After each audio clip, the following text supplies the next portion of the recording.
Chag Sameach once again to everybody. I hope that you are enjoying our services this morning. Now, last night, we joined Jews all over the world in doing something that Jews have been doing for nearly 2,000 years. And that is, of course, hosting or joining a Passover Seder. Now, you might not be aware, but Passover is the most widely observed of all the major Jewish holidays. In Israel, over 98% of Jews host or attend a Seder, far more than the 60% who fast on Yom Kippur. Now, in North America, 73% of all Jews attend the Seder. We don't have specific numbers set for Canada, but in 2018, a survey found that 94% of Canadian Jews said that celebrating Jewish holidays with family was an essential or important part of being Jewish. So we can assume close to that percentage celebrate Passover with their families. Now, if you were paying attention, you would notice that I said Jews have been going to Passover Seders for nearly 2,000 years. But the story of the Exodus from Egypt happened over 3,000 years ago. So why the difference? And the reason being is that the Passover Seder is an innovation that the rabbis adopted after the destruction of the temple. During the millennium that the temple stood, and in the years before the first temple was built, our ancestors didn't have a Seder to talk about the Passover sacrifice. What they did was they ate the Passover sacrifice. Now, we have not had an actual Passover sacrifice in 1,950 years, ever since the destruction of the temple and the end of the sacrifices in the year 70. The Passover Seder, as we know it, is the quintessential Jewish celebration. This quintessential Jewish meal, however, has its origins in a bit of a cultural appropriation. But perhaps that's also a quintessentially Jewish approach. And even though the Torah cautions us against following the customs of the Canaanites or the customs of the Egyptians, we have always found ways to repurpose things from other cultures, whether it's religious rituals, melodies, or food. Now, the destruction of the temple was the single most cataclysmic and transformative event in Jewish history. Prior to the destruction of the temple, Judaism was a very temple-centric religion with an emphasis on animal sacrifice. The essence of the celebration of Passover in the days of the temple was eating the Passover sacrifice. The rabbis were forced to make some major adjustments here. The rabbis substituted prayer for sacrifice, and talking about the Passover sacrifice in the place of eating the Passover sacrifice. There was a pre-existing model for an evening devoted to philosophical discussion, and that was the Greek symposium. Comparing the rituals of the symposium with the rituals of the Seder makes the connection very clear. Asking questions is essential to the Passover Seder. And the Talmud tells us the son must ask questions about Passover.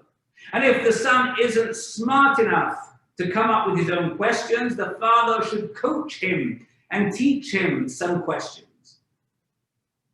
Symposia typically had philosophical discussions as part of the evening, and the host would get the ball rolling with questions.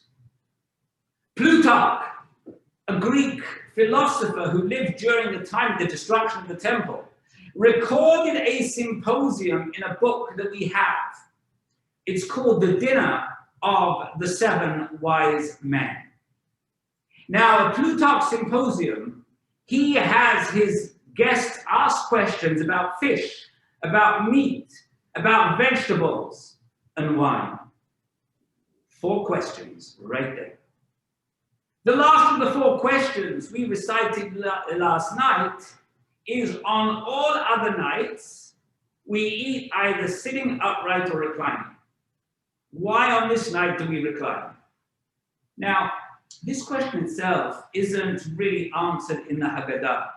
The assumption is that it is because only 3 people eat reclining.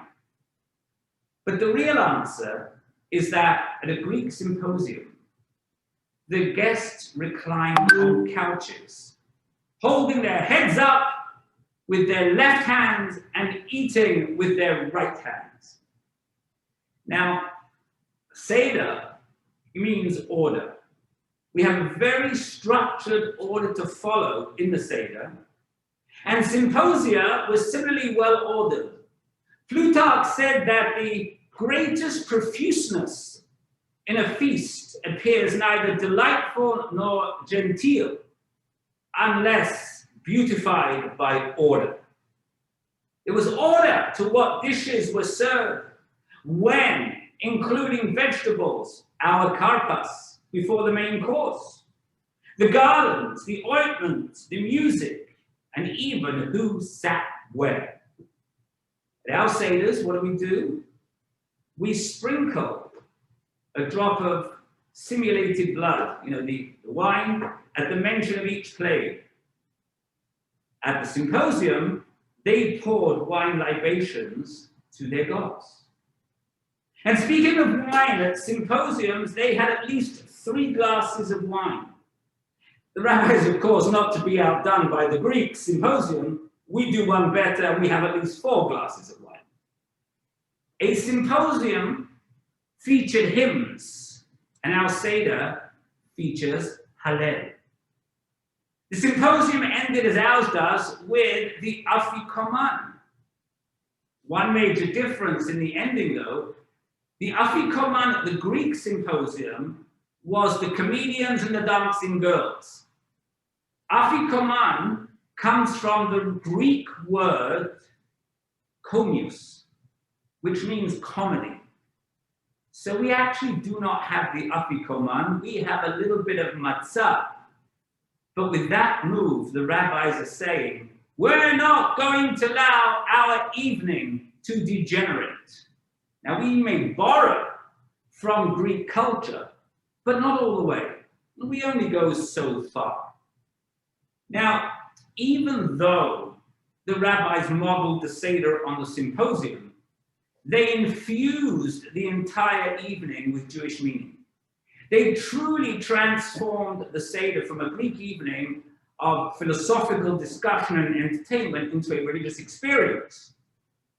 And the transformation and adding layers of meaning to the evening continues to this day. And perhaps that explains the enduring popularity of the Seder as the most widely observed of all Jewish experiences. It combines food, it combines drink, it combines friends, it combines family with layers of meaning that we can relate to and that we can add to. There are literally thousands. I believe there's more than 3,000 versions of a Haggadah. And if you're not aware, there is also a website called haggadot.com where you can actually create your very own Haggadah, drawing on work that others have done, traditional sources, and adding your own words and pictures.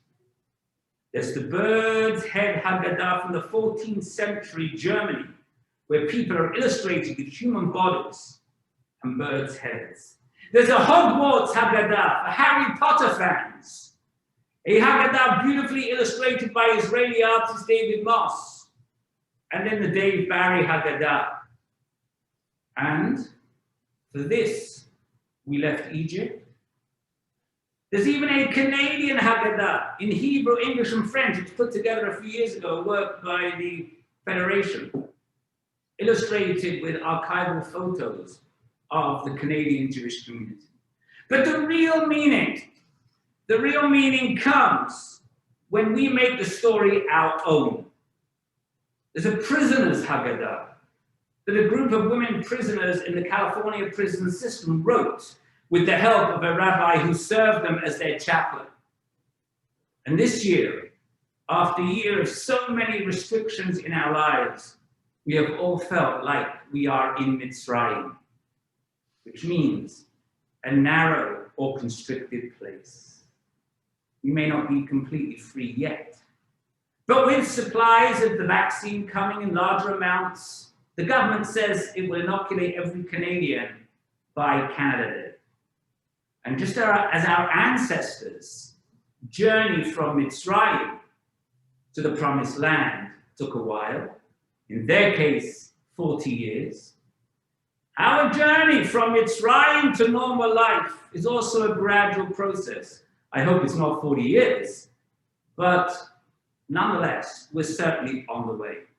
So at this time, on behalf of Gershon, on behalf of myself, my family, and Cantor Boaz and his wife, Sigal, we wish you a Lashana Haba Yerushalayim. Next year, please God, a free people we should be, whether in Jerusalem, Montreal, or wherever else we may be. Chag Sameach.